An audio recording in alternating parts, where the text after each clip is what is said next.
The respected Kim Jong Un, General Secretary of the Workers' Party of Korea and President of the State Affairs of the Democratic People's Republic of Korea, made a historic policy speech on the direction of the immediate struggle for new development of socialist construction at the second-day sitting of the fifth session of the 14th Supreme People's Assembly of the DPRK on September the 29th. In the speech, he congratulated the deputies who took part in the meeting of the highest organ of state power of the dignified DPRK amid the expectation of tens of millions of people waging an indefatigable labor struggle toward a new great victory with the firm faith in socialism and iron will, and clarified the administrative policies of the DPRK government to powerfully promote the new development of socialist construction in line with the rapidly changing subjective and objective situations. He said the construction of socialism of Korean style, which has victoriously advanced with the great Kim Il-sungism, Kim Jong-ilism as a guideline, has entered a stage of epochal development of fully applying our state-first principle on the occasion of the 8th Congress of the Workers' Party of Korea, and reviewed and analyzed the affirmative changes in all sectors, including politics, economy, culture, national defense, and external relations. He stated that, on the whole, it can be proudly said that socialism of Korean style is vigorously advancing along the orbit of its development with fresher vigor, relying on our own force that is steadily strengthened. In the policy speech, Kim Jong-un put forward specific policy tasks facing the DPRK government at present. He said an important task the DPRK government should consistently hold fast to is to keep directing great efforts to strengthening the political and ideological might of socialism of Korean style. He said our political and ideological might, with the single-minded unity of the party and people as the core, is an irresistible force peculiar to Juche Korea and a decisive factor promoting the new development of socialist construction. He touched on more substantially and purposefully doing the work to consolidate the people-first principle as the political climate of our state and as the social customs. Kim Jong-un mentioned in detail the policy tasks to powerfully propel the independent and overall development of the national economy. He referred to firmly maintaining the principle of giving precedence over the development of the overall economy to the development of the metal and chemical industries, the main sectors of production for supplying raw materials to the major fields of the national economy. He said it is necessary to increase the national investment in the electric power and coal industries and directed efforts to strengthening the material and technical foundations and thus fully satisfy not only the present demand but also the future demand of the national economy. He clarified the task to modernize the railway, the pilot of the national economy by and large, and mentioned that the machine building industry and information industry should be developed to play an important role in localizing the equipment and modernizing the national economy. He said the construction sector should complete the construction of dwelling houses in the Seongsin and Songhwa areas within this year and start the construction of 10,000 flats at the next stage to build another modern district and street and make a new turning point of the capital city construction while actively introducing fresh architectural form. He also stressed the need to finish at an early date the construction of the Geumdeok area, which is carried on by the People's Army, and extensively conduct the housing construction in the provinces, cities and counties so that all people can enjoy a civilized life in wonderful houses. He underscored the need to map out the national master plan for land development properly and do the land management such as afforestation and water conservancy with responsibility in the provinces, cities and counties to remove the danger of damage by flood in the main during the 5-year plan period and substantially promote the medium and long-term green growth plan for renovating the ecological environment of the country and raising the level of urban afforestation.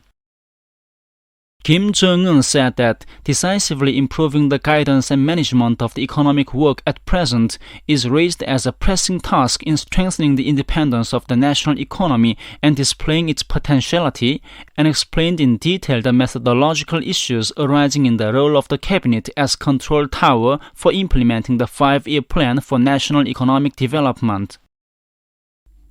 He said the state guidance over the external economic affairs should be deepened to expand and develop all the trading activities in the direction of decreasing the dependence of the economic sector on imports and strengthening its independence, and scientific proposals should be studied and applied in real earnest to strengthen the executive ability of the national economic guidance organs and ensure the interests of the working people. Kim Jong Un said the most important and vital revolutionary task at present in making the new development of socialist construction is to stabilize and improve the people's living, and indicated specific policy issues for it. Saying primary efforts should be concentrated on the agricultural development in order to provide the people with a stable and abundant life, he expressed the firm will and determination of the party to rapidly develop the agricultural production and thus solve the food problem completely in the near future.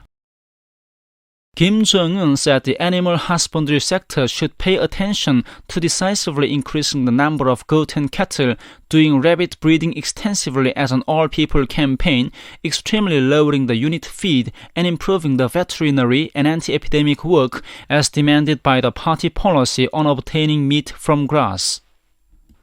He said that it is necessary in particular to do substantial work to implement the new child care policy of the party, treble the nationwide milk production, develop the milk processing technology, and thoroughly ensure the quality of the dairy products. He noted that we should intensify the fruit and vegetable production, build a lot of large-scale vegetable greenhouse farms, and boost the production of industrial crops such as oil-bearing crops and sugar crops so as to make a substantial contribution to the people's living. Kim Jong Un concretely indicated the issue on strengthening state assistance to the agricultural sector, the issue on building up the food administration stations well in cities and counties, and modernizing the grain processing process, and important plans and schemes to make it policy and law to supply cement to the cities and counties unconditionally from the coming year to promote the development of local construction and change the appearance of the socialist rural communities. He mentioned policy tasks to improve the material and cultural life of the people by developing light industry, especially referring to increasing the popular character in the production of consumer goods. He presented it as important tasks facing the light industry sector to improve the quality of consumer goods, increase their varieties, and lower the cost price. Kim Jong Un mentioned the policy tasks on directing efforts to the development of fishing industry. He said the level of civilization of the country is an important criterion estimating the national power and an index showing the prosperity, development, and future of the state, and made clear important issues arising in developing all fields of the socialist culture, including science, education, and public health. He said the DPRK government, with the mission to lead the destiny and mental and cultural life of the people and the posterity along the correct road with responsibility, ought to develop the literature and arts, the press and the sports, according to the demand and desire of the times, reality, and people, and put forward immediate tasks for it. Kim Jong Un also advanced the task to further strengthen the anti-epidemic work the DPRK government should attach greatest importance to and expect perfection at present. He touched on consolidating the armed forces of the DPRK in every way and putting the defense industry on a highly Juche-oriented, modern and scientific footing, and thus hitting the targets of defense building presented at the 8th Party Congress with out-and-out practice. He said it is necessary to strengthen the socialist legal system and further enhance the functional role of the people's power in conformity with the demand of the times, and thus consolidate our political and ideological position and class position in every way. Kim Jong Un reviewed and estimated the present inter-Korean relations and the situation of the Korean peninsula, which are still uneasy and in severe phase of toughness, and clarified the policy toward the South at the present stage. He said that now in South Korea all sorts of military exercises and moves for arms build-up are undisguised under the pretext of containing the DPRK, and dishonest speeches irritating and slandering us continue to be made frequently. He pointed out the attitude of the South Korean authorities who ignored and neglected the causes of the worsened inter-Korean relations, though they knew them, and do not show any change. Now the inter-Korean relations are at the crossroads of serious choice of whether to remove the present frozen relations and take the road of reconciliation and cooperation, or to keep suffering the pain of division in the vicious cycle of confrontation, he said, and made clear the principled issues arising in resolving the inter-Korean relations fundamentally. He continued, "It is important for the South Korean authorities to change their confrontational and habitual attitude toward the DPRK, approach the inter-Korean relations with the attitude to maintain the stand of national independence, and solve the fundamental issues first in practice, not by word, and seriously approach and honestly implement the inter-Korean declarations. We are watching the United States and South Korea, which are resorting to the excessive arms build-up evoking concern, and conducting military activities of the alliance, destroying the stability and balance around the Korean peninsula, and causing dangers of more complicated clashes between the North and the South.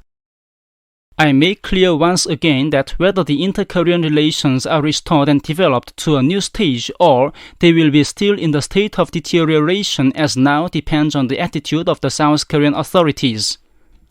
We have no any purpose and reason of provoking South Korea or any idea of hurting it. South Korea should quickly get rid of the wild dream that it must contain the provocation of North Korea and of the serious consciousness of crisis and damage."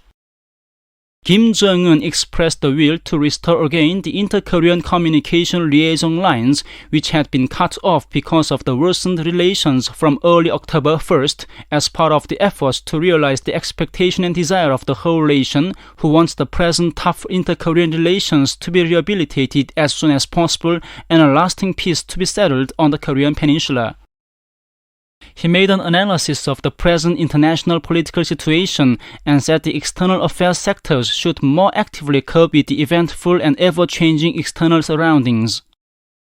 He said, as the past 8 months' course after the appearance of the new U.S. administration clearly showed, there is no change in the U.S. military threat to and hostile policy toward us at all, and instead, their expressions and methods get more cunning. Now the United States advocates diplomatic involvement and dialogue without precondition. But it is to all intents and purposes no more than a show to cover up their hostile acts and a prolongation of their hostile policy pursued by the successive U.S. administrations. Kim Jong Un put forward the task for the external affairs sector to make perfect preparations to take tactical measures for thoroughly implementing the strategic plan of the DPRK government toward the United States on the basis of strictly studying and analyzing in the interconnection the present U.S. administration's tendency toward the DPRK, the prospect of the political situation of the United States, and the rapidly changing relations of international forces. He affirmed that the DPRK government will in the future too develop the good neighbor relations with all countries of the world which respect the sovereignty of our country and treat us in a friendly way, and discharge its responsibility and role in the struggle to defend peace and stability of the Korean peninsula. He solemnly expressed the firm will that the Workers' Party of Korea and the DPRK government would be infinitely faithful to the great people and make greatest efforts to discharge their heavy mission and responsibility. And he ardently called for working hard for the prosperity of the great motherland, the DPRK, for the happiness and well-being of our great people, and for the new development of construction of socialism of Korean style under the slogan of the people are God, single-hearted unity, and self-reliance.